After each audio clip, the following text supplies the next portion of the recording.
I guess the other question I have kind of along that vein too is you say that you can collect so much data, right? There's so much information that you can get. Sometimes I think that's probably the overwhelming piece for HR managers is I've gone off, I've collected the data, but now I got to do something with it, right?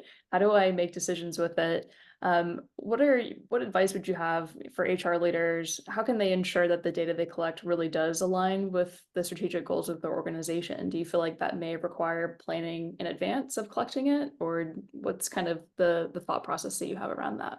Yeah, potentially. I mean, I consider myself a really pragmatic person, and that's how I really lead as well.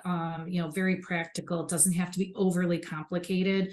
And I just, I don't want my team or anyone having to do things that aren't going to make a difference. So again, making things very intentional and not complicated.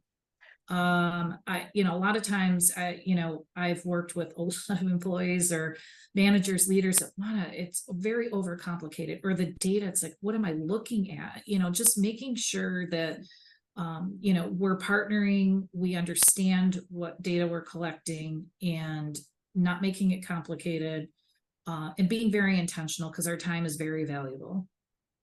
Yeah, absolutely. I like the piece too that you mentioned about transparency.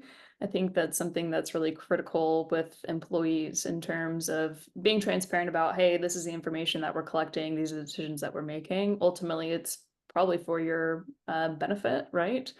Um, that I think to me, in terms of having that transparency, really improves engagement with employees. So I like that you really mentioned that point.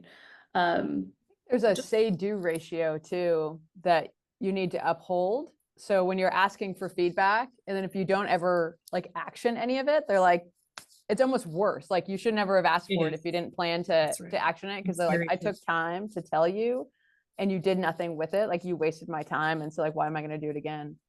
And so that say-do Exactly. ratio is really, really It's- important. Yeah, great point.